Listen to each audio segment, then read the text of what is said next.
भारत ने पाकिस्तान को बुरी तरह से रौंद दिया, कुचल दिया और यही नहीं, इससे भी बड़ी बात है, न सिर्फ पाकिस्तान को अपने गेम से रौंदा बल्कि अपने अंदाज से, अपने जेस्चर से, अपने अंदाज से बुरी तरह से पाकिस्तान की बखिया उधेड़ दी। पाकिस्तानी खिलाड़ी मैदान में इंतजार करते रहे लेकिन भारतीय खिलाड़ियों ने हाथ नहीं मिलाया और यही नहीं, पाकिस्तानी खिलाड़ियों के मुंह के सामने ड्रेसिंग रूम का दरवाजा बंद कर दिया, देखने तक से इनकार कर दिया। लेकिन खबर इससे भी बड़ी है कि इसके बाद जो हुआ हंगामा पाकिस्तान के ड्रेसिंग रूम में हुआ, बवाल हुआ। जी हाँ, भारतीय खिलाड़ियों ने हाथ नहीं मिलाया तो वहां पर पाकिस्तान के खिलाड़ी अपने ही कप्तान, अपने ही कोच, अपने ही मैनेजर से बदतमीजी पर उतर आए और पाकिस्तान के ड्रेसिंग रूम में हंगामा हो गया। तो दिखाते हैं आपको कैसे सलमान जो कि कप्तान है उनके उन पर हमला हो गया, कैसे शाहिनशाह अफरीदी को मिल गया मौका, दिखाएंगे सब कुछ। आप भी वीडियो को शेयर करें और कमेंट करके अपनी राय जरूर दें।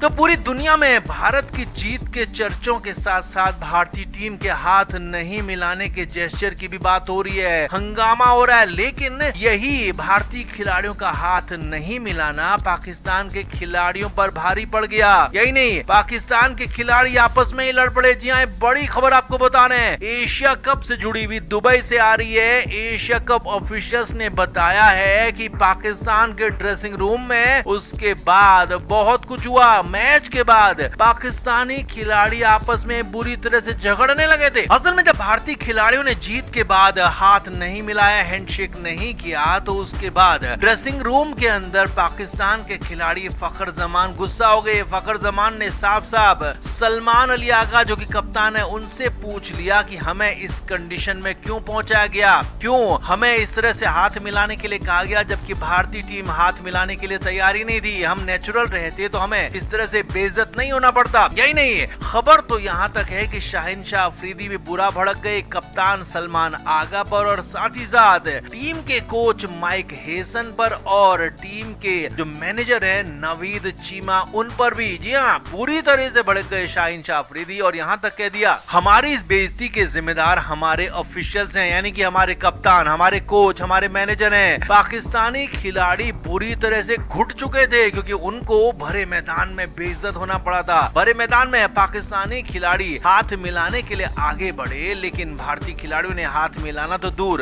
उनकी तरफ देखा तक नहीं। और यही नहीं, टीम इंडिया के खिलाड़ी सूर्य कुमार यादव और शिवम दुबे जब जीत के बाद निकले तो उन्होंने अंपायर से भी हाथ नहीं मिलाया, सीधे निकल पड़े और यही बात पाकिस्तानी खिलाड़ियों को पूरी तरह से खल गई। यही नहीं, फहीम अशरफ और अबरार अहमद भी खास नाराज बताए जा रहे हैं। यही नहीं, फखर जमान इस मुद्दे पर सबसे ज्यादा परेशान दिखे क्योंकि वो इस टीम में सबसे सीनियर खिलाड़ी है, सबसे उम्रदराज खिलाड़ी हैं और उनका ईगो सबसे ज्यादा हर्ट हुआ है। इसीलिए फखर जमान की हालत ज्यादा खराब थी, इसीलिए तो कप्तान पर हमला हो गया, कोच पर हमला हो गया। यहाँ तक कह दिया गया कि अगर ऐसा ही रहा तो भारतीय टीम के साथ अगला मुकाबला खेलने पर विचार किया जाएगा, यानी कि अगले संडे भी भारत और पाकिस्तान का एक और मैच हो सकता है, उसे लेकर भी यहाँ पर बड़ा फैसला हो सकता है। तो कुल मिलाकर पाकिस्तान के ड्रेसिंग रूम में खासा बवाल हो गया, भारतीय खिलाड़ियों ने हाथ नहीं मिलाया तो कप्तान सलमान आगा पर हमला हो गया। शाहिनशाह अफरीदी को मौका मिल गया बोलने का क्योंकि वो लंबे समय से बोलने के इंतजार में थे और यहाँ पर फखर जमान और उन्होंने जमकर बखिया उधेड़ी अपने कप्तान की, कोच की और अपने मैनेजर की। साफ साफ कह दिया कि ऐसी सिचुएशन में लाने के जिम्मेदार यही तीनों लोग हैं। तो आप इस पर क्या कहेंगे? भारत के हाथ नहीं मिलाने पर भी अपनी राय दें, क्या ये सही है और या गलत? और दूसरी बात, पाकिस्तान के ड्रेसिंग रूम में हुए बवाल पर भी अपनी राय जरूर दें कि पाकिस्तानी खिलाड़ी आखिर अपना आपा क्यों खो बैठते हैं, आखिर आपस में क्यों लड़ने लग जाते हैं। कमेंट बॉक्स में जरूर बताएं और वीडियो को शेयर भी करें।